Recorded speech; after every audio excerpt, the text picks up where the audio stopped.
O tema desta videoaula de hoje é a Introdução à Anatomia Humana. Essa aula foi ministrada ao curso técnico de enfermagem do SESUC na disciplina de Ciências Morfológicas. Por definição, anatomia, etimologicamente falando, ana é em partes, tome em cortar. Então, para a gente estudar anatomia, a gente divide o corpo, a gente corta o corpo a ser estudado, separando-os em partes.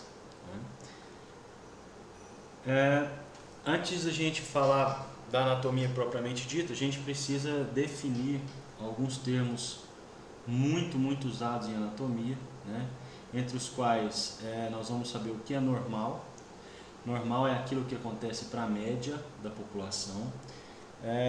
Na verdade é um termo um tanto quanto polêmico, porque se nós formos parar para pensar o que é normal, o que é anormal, então nós vamos considerar para a anatomia aquilo que acontece na maior parte da população estudada, na média da população. Variação anatômica é, por definição, alteração da forma sem prejuízo da função.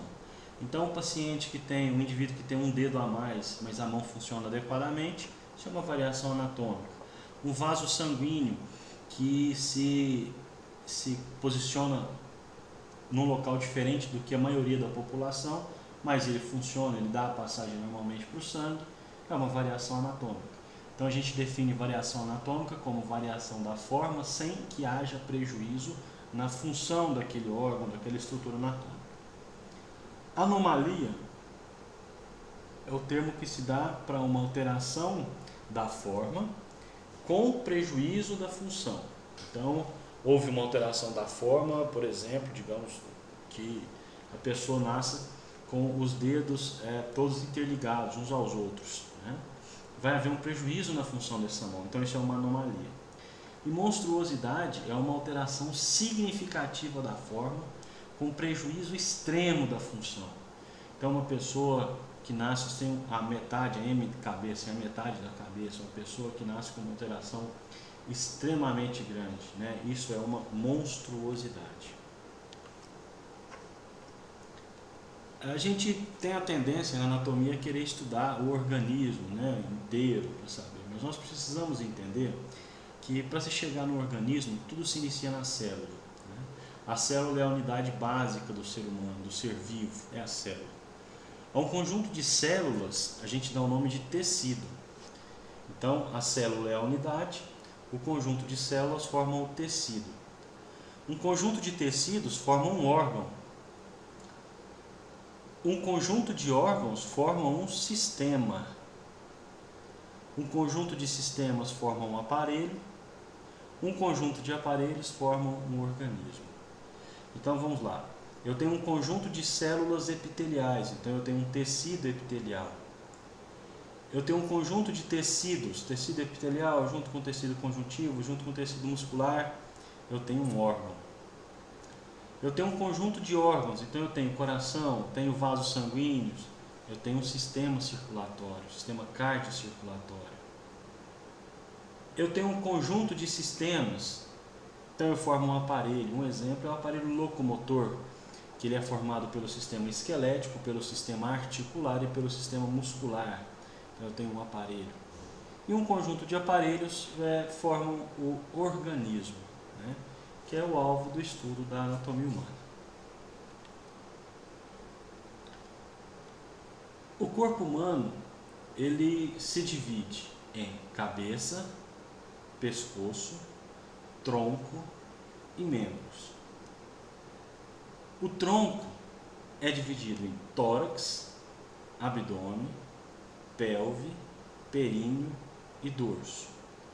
E o corpo tem algumas cavidades, e essas cavidades contêm vísceras, entre elas a cavidade craniana, que guarda, por exemplo, o encéfalo, a cavidade torácica, onde nós temos coração e pulmão, a cavidade abdominal, onde temos as vísceras, grande parte das vísceras do trato digestório, por exemplo, e a cavidade pélvica, onde nós temos, por exemplo, o aparelho urogenital.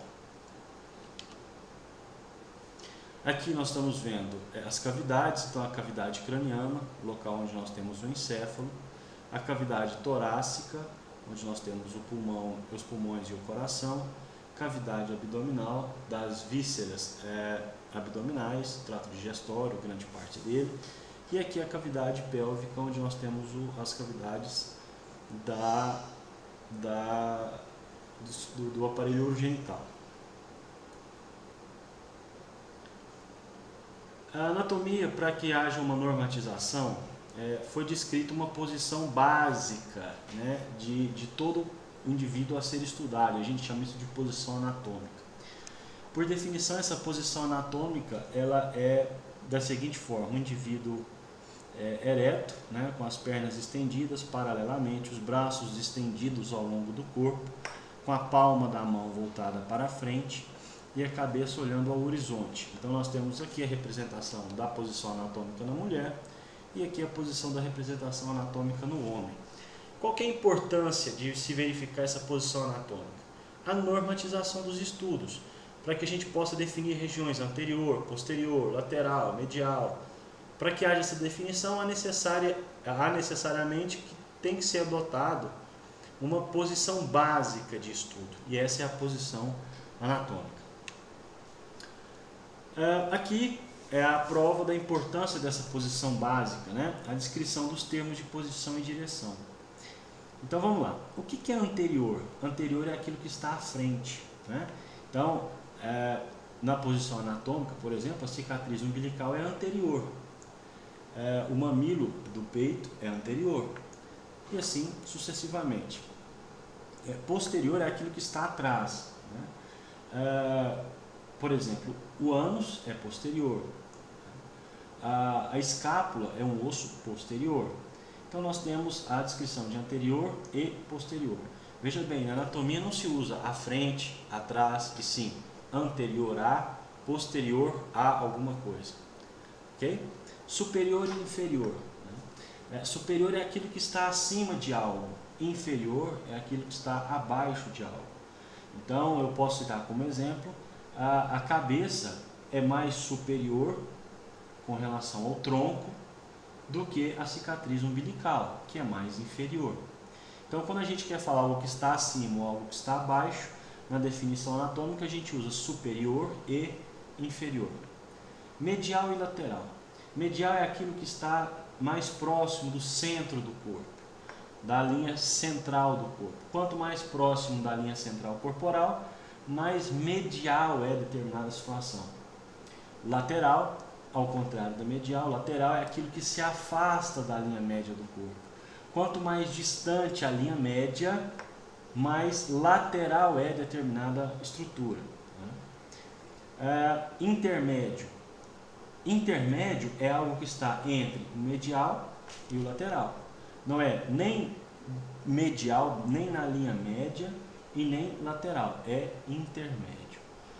Nós vamos estudar na próxima aula, por exemplo, os cuneiformes, que são ossos do pé, né? Ossos do tarso. Então nós temos cuneiforme medial, cuneiforme lateral e temos o cuneiforme intermédio. Ele não é nem medial e nem lateral, ele é intermédio. Proximal e distal. Proximal é aquilo que está próximo. Distante é aquilo que distal é aquilo que está distante. Mas próximo e distante de quê? Próximo e distante de duas grandes articulações, como por exemplo, o quadril e o ombro. Então vamos dar um exemplo prático. Se compararmos, se dissermos com relação ao quadril, o joelho é mais proximal ao quadril, enquanto o tornozelo é mais distal com relação ao quadril. Por quê? Porque o joelho está mais próximo do quadril, então ele é proximal. O tornozelo está mais distante ao quadril, então ele é distal. Médio, superficial e profundo. A gente se refere a médio quando passa em cima da linha média. Então nós temos uma linha central no corpo. Aquilo que for em cima da linha, exatamente na linha média, é médio. Superficial é aquilo que está na camada mais superficial, mais externa. enquanto que profundo é aquilo que está mais dentro, mais interno. Por exemplo, os pelos, a extremidade exterior dos pelos, a ponta exterior dos pelos do seu braço, são superficiais, enquanto a raiz do nervo é mais profunda do que o final do pelo, né? A raiz do pelo, do nervo não, do pelo é mais profunda do que a porção final. Interno e externo. Interno é aquilo que está dentro, externo aquilo que está fora, né?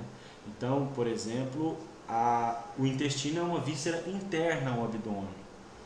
O mamilo é uma estrutura externa do seio ou do peito.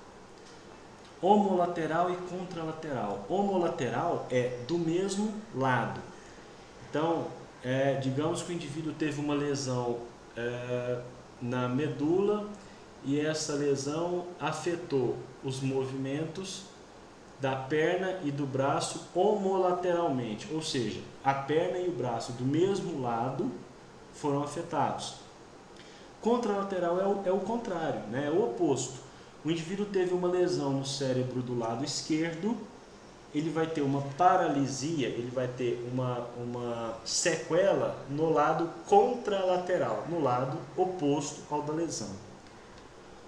Oral e caudal. Oral é aquilo que está mais próximo da cabeça e caudal é aquilo que está mais distante da cabeça. Então o pé é mais caudal e, por exemplo, a boca ou o queixo é mais oral. Aqui nós temos os planos e eixos anatômicos, então nós vamos, por definição, vamos seguir a sequência que eu estou falando aqui. No plano sagital, eu tenho dois segmentos de corte, dois tipos de corte, né? O corte antero-posterior e o corte super-inferior, que vai dividir o corpo do indivíduo em metades esquerda e direita. O plano frontal, eu tenho o corte látero-lateral e super-inferior, que vai dividir o corpo do indivíduo em metade anterior e metade posterior. E o plano horizontal ou transversal, que é látero-lateral e antero-posterior, que vai dividir o corpo do indivíduo em metade superior e metade inferior. Isso aqui basta que você se lembre da aula prática que nós fizemos com relação ao uso das batatas para praticar os cortes. Ok? Será que você entendeu? Espero que sim, né? Então vamos praticar um pouquinho para a gente poder chegar a essa conclusão. Observe que aqui eu tenho uma estrutura do encéfalo e aqui eu tenho um encéfalo cortado, né? Esse encéfalo foi cortado nesse sentido, antero, posterior e superinferior, fez um corte sagital. Então esta é uma imagem de um corte sagital. Essa medula ela foi seccionada no sentido látero-lateral e antero-posterior, dividiu em metade superior e inferior e eu tenho essa imagem. Então este é um corte transversal. Este rim, na posição anatômica, foi feito um corte látero-lateral e super-inferior, dividiu em metade anterior e metade posterior, e aqui eu tenho um corte frontal. Aqui eu tenho uma M cabeça, foi feito um corte antero-posterior e super-inferior, este corte é um corte sagital. Gostaria de agradecer a sua atenção, espero que esta aula lhe seja útil. Para qualquer dúvida ou esclarecimento adicional, você pode utilizar o e-mail abaixo ou mesmo o Twitter. Muito obrigado, um abraço, até breve.